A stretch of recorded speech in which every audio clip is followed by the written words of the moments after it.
I want to ask you something. Think about how you feel when you're waiting to hear back from someone you really like. You know that window between sending the message and getting the reply, or the space between a first date and then texting back again, or the quiet after you have opened up to someone before you know how they're going to respond. What happens in you during that waiting? Do you go into overdrive, checking your phone constantly, replying to the conversation, wondering what you said wrong, needing some kind of sign that it's okay? Does that uncertainty feel almost unbearable? Or do you go quiet and distant, telling yourself, doesn't matter, pulling back emotionally before they can, making yourself needed less so you can't be disappointed? Or do you swing between both? 1 minute convinced it's going to be wonderful, at the next minute certain it's going to fall apart. Now, and this is where it gets interesting, I want you to notice that exact same feeling, that exact same pattern. It's showing up in your manifestation practices too. The way you relate to love is the way you relate to receiving. And until you see that connection clearly, honestly, and in your own life, a piece of the manifestation puzzle will always be missing. And that's what today is about. Well, hello, beautiful souls. Welcome back to Aligned and Manifesting. I'm really excited about this episode. Not because it's a light topic, it isn't, but because it's one of those conversations that tends to create a genuine shift. One of those episodes where something clicks into the place and you suddenly understand something about yourself that you have been trying to figure out for a very long time. We are talking about attachment styles today. Now, I know you probably heard all about attachment styles before, right? Anxious, avoidant, secure, disorganized. Maybe you've done the quiz. Maybe you read the books or listened to podcasts. Maybe you already identify your style and done some work on it.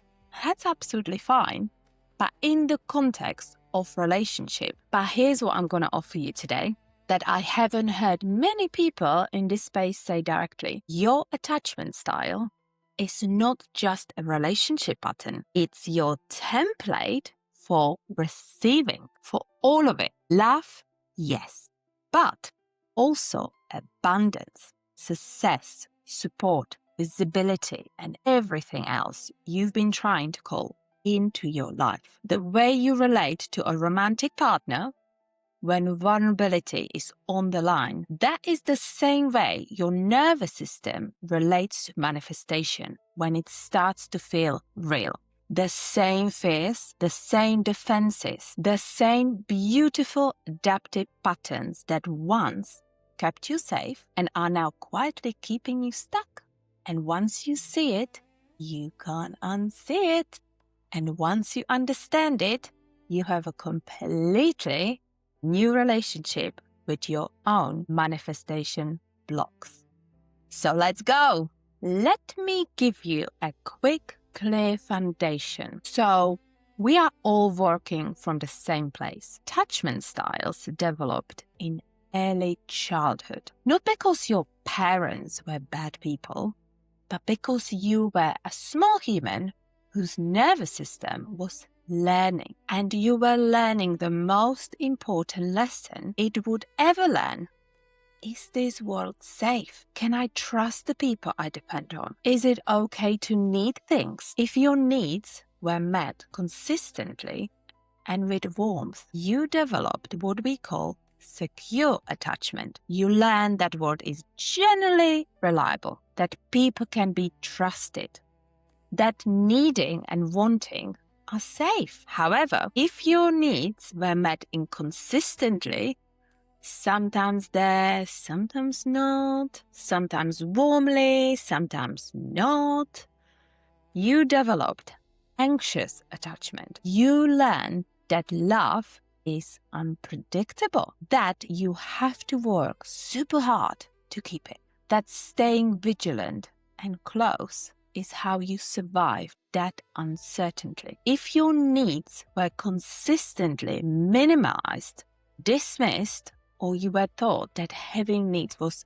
inconvenient, you developed avoidant attachment. You learned to need less. You relied on yourself to create emotional distance as protection against the disappointment of needing something that won't ever come. And if your caregiver was both the source of comfort and a source of fear, you developed what we call disorganized attachment. You learn to want closeness, but are absolutely terrified of it at the same time. To need and to flee at the same time. Now, here's the reframe I need you to sit with. These styles didn't just shape how you relate to people, right? They shaped how you relate to desire itself. Because the heart of the attachment system is one fundamental question. Is it safe to wanting more, open to it, and trust that it will stay? And the answer your nervous system learned to that question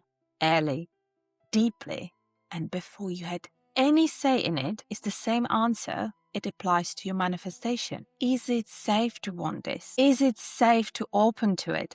Can I trust it to stay? That's where we are going. So let's go through each attachment style and look at exactly how it shows up in a way you manifest. And I want you to listen, not just for which one fits your relationships, but which one fits your receiving. First, anxious attachment, or what I'm calling anxious manifesting. If you have an anxious attachment style, your nervous system learned that love is unpredictable, that it can disappear any minute, that you need to stay close, stay vigilant, stay active. Because if you relax for even a minute and stop trying, it might not be there when you look up. Now, translate that to manifestation. The anxious manifester cannot sit in trust. You set the intention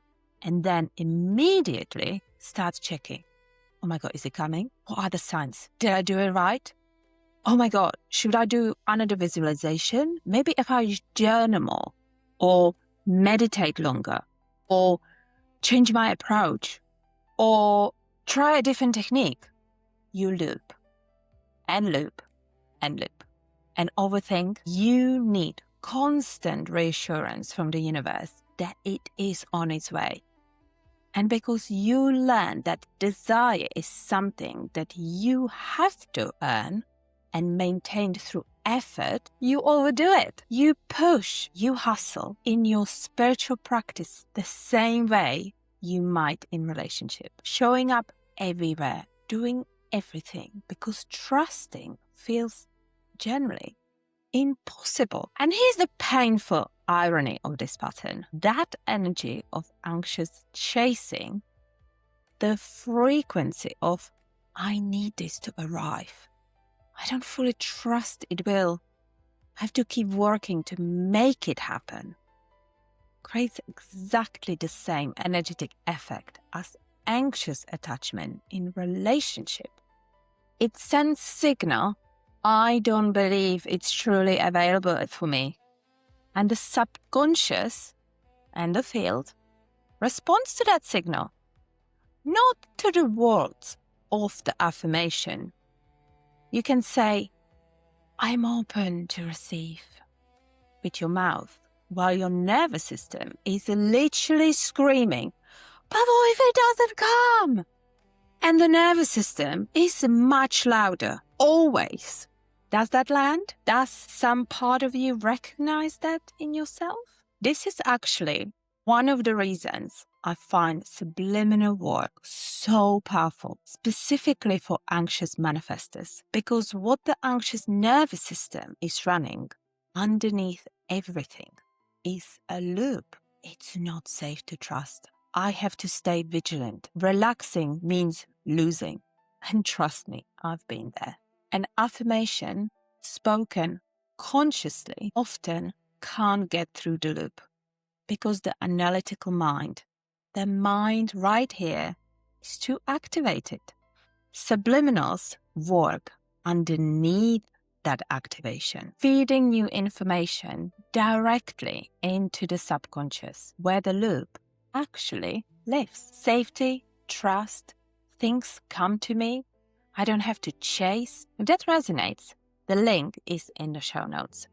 Now, avoidant attachment, or what I am calling avoidant receiving. If you have an avoidant attachment style, your nervous system learned something very different. It learned that needing things is risky, that depending on others leads to disappointment, that the safest version of yourself is the self-sufficient one, the one who doesn't need too much, doesn't want too visibility, doesn't let things go too close. And in relationship, this looks like pulling back when intimacy deepens, creating distance when connecting starts to feel real, feeling claustrophobic when someone gets too close. Well, in manifestation, it looks like this. You get close to a breakthrough and something in you quietly retreats. You start to procrastinating on the very actions that would move things forward. You keep your desires vague rather than specific because naming them clearly makes them real, and real things can be specifically lost. You feel a creeping discomfort when things start going well, like you're waiting for it to fall apart, or like you don't quite trust it, or being this visible or this successful makes you feel exposed in a way you can't quite name. And you may self-sabotage in a way that looks completely logical from the outside. A business decision that seems reasonable but somehow undoes the momentum, or a habit of undercharging that you know is holding you back but can't seems to move past. A pattern of being right on the edge of the next level and then pulling back to the family ground. The avoidant manifester doesn't lack ambition. Oh no, she has enormous ambition, but deep part of her has learned that opening up to something fully, really wanting it, really going for it, creates vulnerability. And vulnerability has historically felt unsafe. So what does she do? She keeps herself in a comfortable middle distance from her own desires.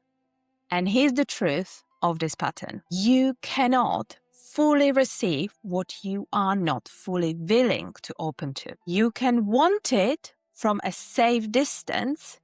You can work toward it at a level that doesn't require too much visibility or too much vulnerability. But the full version, the expansive, widely alive version of the life you know is possible, well, that requires you to let yourself want it completely without escape route, and that is the work. I want to be a personal for a moment because I think it helps to hear that this is not an abstract. There was a time that I could see myself in one of these patterns very clearly. I was anxious manifester. I had to hold everything tightly. I was the person who I described earlier, checking that I journaled enough, checking that I meditated enough, checking the timeline. Oh, I said 5 days. Has it been 5 days? Have I visualized for 10 minutes? Oh, maybe I need to do 15. But I remember listening Matt Cook, who has said, you need to surrender. And I always questioned, what does it mean? But if I let go, that means it's out of control. But little did I know, that is exactly what you need to do. You cannot be anxiously holding onto your manifestation and try to control it. And what I eventually understood was that this button wasn't about my spiritual practice. It wasn't about commitment or my belief.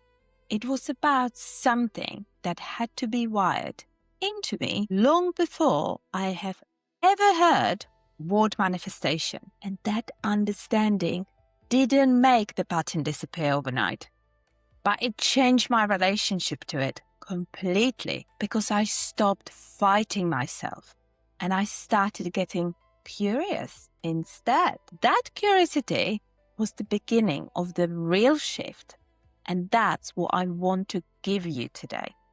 And finally, disorganized attachment. What I'm calling inconsistent manifesting. This is probably the most complex of the three. And if this is yours, I want to say something to you before I describe it. You are not broken. You are carrying the most demanding wound of them all. And the fact that you are still showing up, still trying, and still believing, that says everything about your strength. So keep going. Disorganized attachment develops when a person who was supposed to be your safe haven was also a source of fear, when love and threat existed in the same person, in the same relationship. When you learned at the most fundamental level that the thing you need most is also the thing that might hurt you. And in manifestation, this shows up as the experience so many women describe but can never quite explain. 2 steps forward, 1 step back. Deep, bone level certainty that is coming, followed suddenly without any obvious external trigger by a collapse into doubt. So complete, it feels like a certainty was never real. Starting healing work with enormous energy and openness, and then shutting down, going cold, pulling away, before the transformation can fully land. Wanting love and abundance and success with everything you have, and finding a way, often unconsciously, to push it away or let it fall apart right when it arrives, right in front of you. And sitting with this excruciating question underneath all of this: am I the one doing this? Is this my fault? And I want to answer this directly. No, it is not your fault, but it is your pattern. And that distinction matters because fault keeps you stuck in shame, but pattern gives you something that you can actually work with. The disorganized manifester is not confused. Oh no, she's running 2 completely opposite programs at the same time. One that wants expansion more than anything, and one that is terrified of what expansion might bring. And until those 2 parts of you are brought into dialogue, until that part is afraid, is generally heard and gently updated, the inconsistency will continue. Not because you are failing, because the system is still carrying an old conflict that has not been resolved yet. I want to be very clear about something before I give you the practical part of this. Secure attachment, and therefore secure manifestation, is not a fixed personality type you either have or were born with. It is a state, a way of relating to yourself and to life that you can build. Well, researchers call it earned security, and it is entirely, generally, completely possible for anyone, regardless of what their early attachment experience looked like. And I want you to hear that. Really hear it. This is not your permanent reality. It is your starting point. So, what does secure manifestation actually look and feel like? Well, the securely manifesting woman can hold her desire without being consumed by it. She knows what she wants very clearly. She takes aligned action and she trusts the timing without translating every delay as rejection. She can receive good things without immediately waiting for them to be taken away. She can be seen, even visible, successful. And in that vulnerability, she feels grounded, not threatened. She stays consistent, not through force, but through genuine self-trust. And she knows who she is. She knows what she's building. And she's not at war with her own wanting. This is available for you completely.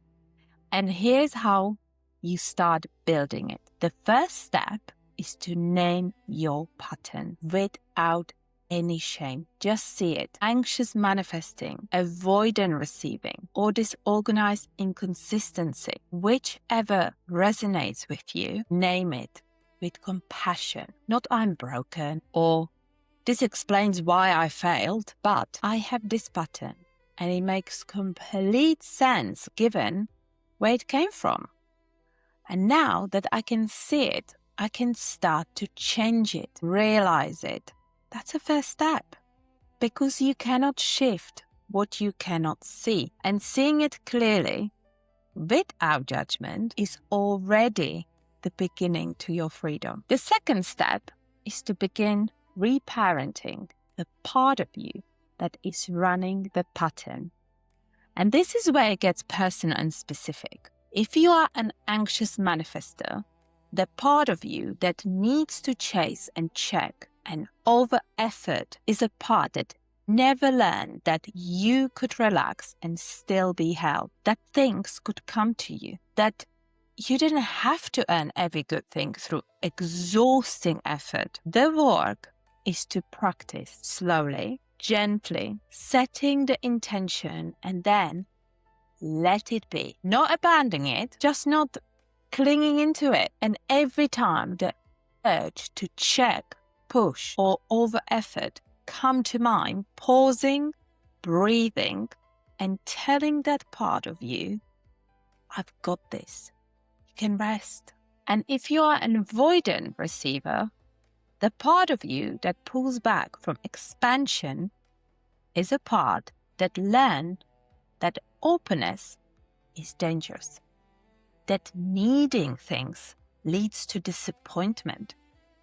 The work is to practice tolerating the discomfort of being fully open to your desire, to name it very specifically rather than keeping it safely vague, to let yourself be seen in your ambition without immediately creating distance.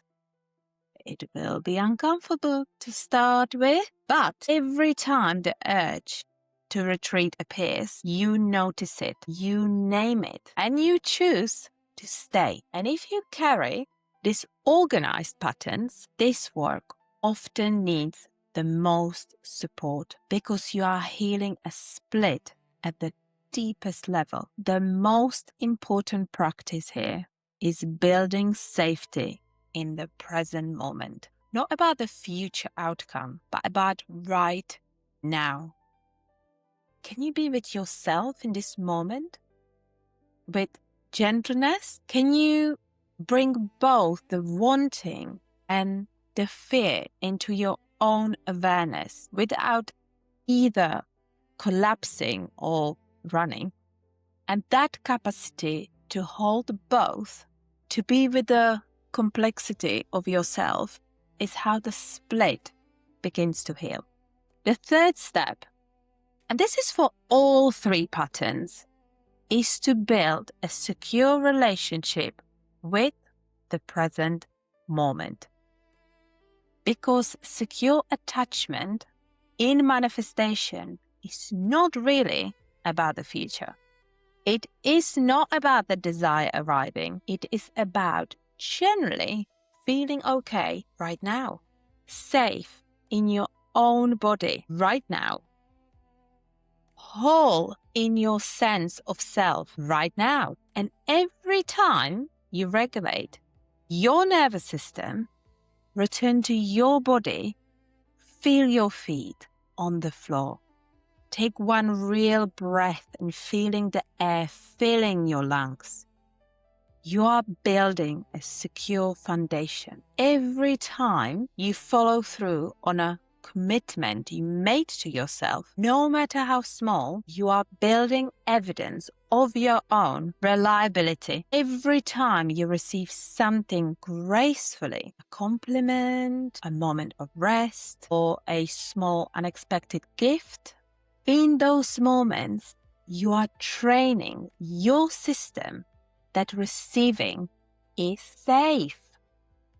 These are not all small things. These are the reps, the ones that building the secure manifester from the inside out. If this work is calling to you, and if you are sitting here recognizing yourself in one of those patterns and thinking, I want to go deeper than naming it, that's exactly what the Sovereign Academy is for. We go into the subconscious programming, the nervous system safety, the identity work that actually begins to shift these patterns at the root.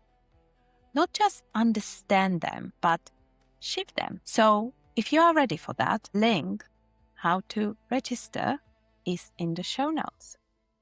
Let me bring this home for you. The way you love is the way you receive. Not because you chose it, not because something is wrong with you, but because the most fundamental thing your nervous system ever learned, whenever love, abundance, and support are safe to want and trust, has been running underneath everything. Your relationships, your manifestation practices, your relationship with success, money, with being seen. Well, now you know. You know which pattern is yours. You might be sitting with some recognition that is slightly uncomfortable, maybe even a little tender. That's okay. That discomfort is not a sign you've done something wrong. That is the feeling of seeing something clearly for the first time. Trust me, it passes. And when it passes, what's left is understanding. And the understanding is where the choice begins. Because here's what I want to leave with you. Honestly, warmly, and completely directly. Your attachment style is not your destiny. It is your history. And your history is not your future. Well, unless you decide it is.